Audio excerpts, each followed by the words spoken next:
Everyone, welcome to Vedant classes. ये हमारे chapter number 2 का last part is there. Do you know? तो आप यहाँ पर देख सकते हो कि यहाँ पर 4 तरह के सांप दिखाए हुए हैं। 4 types of snakes were there. So of the many kind of the snakes found in our country. तो अगर हम अपनी कंट्री की बात करते हैं, इंडिया की, तो यहाँ पर बहुत तरह के स्नेक्स जो है वो पाए जाते हैं, या फिर हम कह सकते हैं बहुत तरह के सांप यहाँ पर अवेलेबल होते हैं। And only 4 types of the snakes are poisonous. मगर वो जितने भी सांप यहाँ पर पाए जाते हैं वो सभी जहरीले नहीं होते। They are not poisonous. सिर्फ 4 ही तरह के ऐसे सांप होते हैं जो कि पॉइजनस होते हैं, जिनके अंदर जहर पाया जाता है। और वो कौन कौन से होते हैं?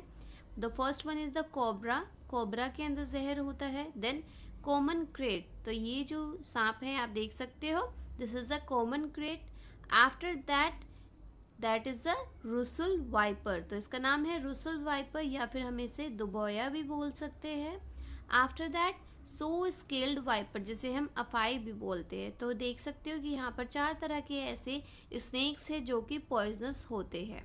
A snake has a 2 hollow teeths that is a fangs. तो अब होता क्या है, इन स्नेक्स के अंदर 2 खाली टीथ होते हैं। खाली टीथ मीन्स होलो, जो खोखले होते हैं। तो खोखले टीथ कैसे होते हैं? मतलब it is a kind of a pipe. वो एक पाइप की तरह होते हैं जो उनके शरीर का, जब ये आपको काटते हैं तो व्हाट विल हैपन कि ये अपना जहर जो है वो किसी की बॉडी में छोड़ देते हैं। दैट इज़ वाई ये पॉइजनस होते हैं, जहरीले होते हैं।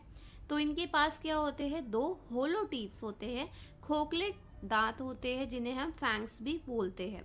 When it bites, the poison enter the person's body through the fangs। और जब ये किसी के काटते हैं तो ये सांपों के बॉडी से वो जहर उन जो खोखले दांत है उसके थ्रू एक पाइप की तरह किस में चला जाता है, जिसको उन्होंने काटा है। There is a medicine for a snake bites. तो ऐसा नहीं है कि अगर स्नेक ने काट लिया तो इंसान मर ही जाएगा।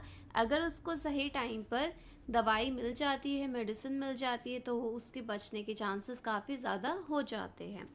And the medicine is made for the from the snakes poison. अब अगर हम बात करते हैं कि जो अगर कोई सांप काट लेता है और उसकी जो मेडिसिन बनती है, जो उसकी दवाइयाँ बनती है, वो कैसे बनती है? तो वो इन्हीं के जहर से एक्चुअल में बनती है।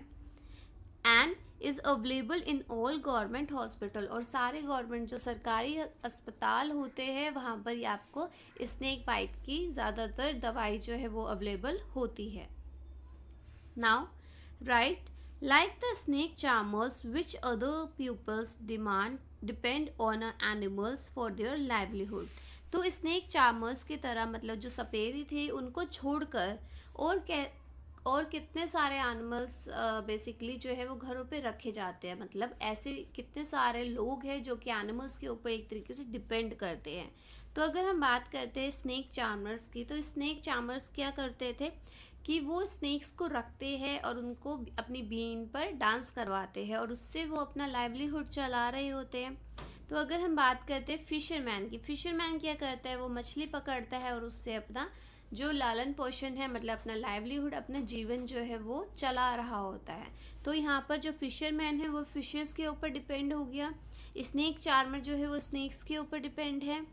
आफ्टर दैट अगर हम पोल्ट्री फार्मर्स की बात करते हैं, तो जो मुर्गियों की फार्मिंग होती है, बेसिकली पोल्ट्री होती है, तो वहाँ पर जो हैन है, हैन के ऊपर जो है वो पीपल जो है वो डिपेंडेंट होते हैं। अपना पैसा कमाने के लिए वो क्या करते हैं? वो मुर्गियों को रखते हैं, उनकी देखभाल करते हैं, उनका पूरा टेक केयर होता है, सो दैट वो उससे क्या ले सके? वो उसका फ्लैश भी ले सके, जो मतलब नॉन वेजिटेरियंस है, या फिर वो उससे एग ले सके। सो यहाँ पर वो भी अपना लाइवलीहुड चला रहे हैं। इन अ सिमिलर मैनर अगर हम मिल्क मैन की बात करते हैं, जो दूध वाले होते हैं, तो वो क्या करते हैं? वो भैंस, बफेलोज, काउस को रखते हैं, सो दैट वो उनका मिल्क बेच कर क्या कर सके? अपना लाइवलीहुड चला सके। एंड टांगे वाला जैसे आप देख सकते हो, तो ये क्या करता है? ये पैसेंजर्स को कैरी करता है, और इसका मेन साथी कौन है? दैट इज़ द हॉर्स, जिसकी हेल्प से ये क्या करता है? ये लोगों को ट्रेवल कराता है और अपना लाइवलीहुड चलाता है। सो यहाँ पर हमने क्या क्या देखा कि स्नेक चार्मर्स की तरह फिशरमैन, पोल्ट्री फार्मर्स, मिल्कमैन और टांगे वाला, ये भी डिपेंड होते हैं, मतलब एनिमल्स, मतलब ये अपना जीवन चलाने के लिए एनिमल्स के ऊपर डिपेंडेंट होते हैं। अगर इनके पास मतलब टांगे वाले के पास घोड़ा नहीं है या फिर फिशरमैन को फिशेस नहीं मिली तो वो कैसे सरवाइव करेंगे? It is very hard for them to survive. Now here is a survey people who keep animals, कि जो लोग क्या करते हैं, जो एनिमल्स को रखते हैं। Now talk to a some people in your neighbourhood who keep one or the more animals for their livelihood. तो आपको क्या करना है, आपको अपने आसपास में देखना है, अपने पड़ोस में देखना है कि कोई ऐसा पीपल है जो कि क्या करता है, जो कि किसी भी तरह के एनिमल्स को अपने लाइवलीहुड के लिए, अपने पैसा कमाने के लिए यूज़ करता है। सो आपको उस एनिमल्स का नाम बताना है। Name the animal they keep, कि उन्होंने कौन सा एनिमल रखा है। How many animals are there, वहाँ पर कितने तरह के एनिमल्स है या फिर कितने एनिमल्स है, आपको नंबरिंग बतानी है। Is there a separate place for the animals, क्या एनिमल्स के लिए अलग अलग जगह पर वहाँ पर अवेलेबल है, उनके लिए रहने की कोई अच्छी अरेंजमेंट है। वो लुक आफ्टर दैम, उनकी देखभाल कौन करता है।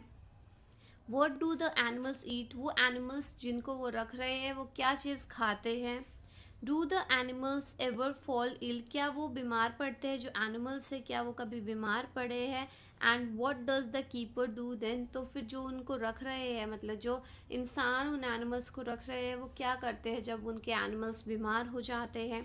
Then make some more questions and discuss, और अपनी तरफ से आप क्वेश्चंस बनाओ और उसको डिस्कस करो। And make a report on your project and read it out in the class, और एक रिपोर्ट बनाओ अपने प्रोजेक्ट की, और उसके बाद अपने क्लास के अंदर आप क्या करो, उसको पढ़कर सुनाओ। तो अगर I am taking a example, so let us assume कि मेरे घर के पास जो है कौन रहता है, एक मिल्कमैन रहता है, जो क्या करता है, जिसके पास 5 गायें हैं, 5 काउज वो देयो, 5 काउज वो देयो।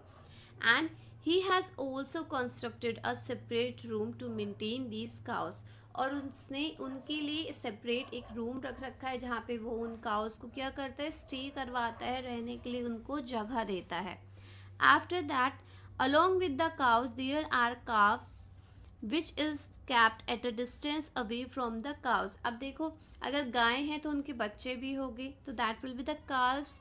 तो उस रूम के अंदर वो 5 काउस भी रहती है और उनके बच्चे भी रहते हैं। इट जस्ट कि बच्चों को थोड़ा सा डिस्टेंस पे रखा जाता है अपनी मम्मियों से। And why it is so, because अगर आप काव्स को, मतलब उनके बच्चों को, काव के बच्चों को अगर उनके पास रखोगे, सो वो क्या करेंगे, वो उनका दूध पी जाएंगे, और जो उनको कीपर है, मतलब जो उनको रख रहा है, उसको तो कोई भी प्रॉफिट नहीं होगा। सो दैट इज़ वाई कि वो बच्चे जो है वो अपनी माँ का दूध ना पिए और वो उसको सेल आउट कर सके। सो फॉर दैट पर्पस वो उसको थोड़ा सा डिस्टेंस मेंटेन कराया जाता है। The milkman and his wife look after these cows and calves by providing them grass, fodder, etc. और जो मिल्कमैन है, मतलब जो दूधिया है, जो दूध बेचता है, और उसकी जो वाइफ है वो क्या करती है, इन काउस का, इन गाय का और इनके बच्चों का देखभाल करती है, ध्यान देती है, उनको खाना प्रोवाइड करती है।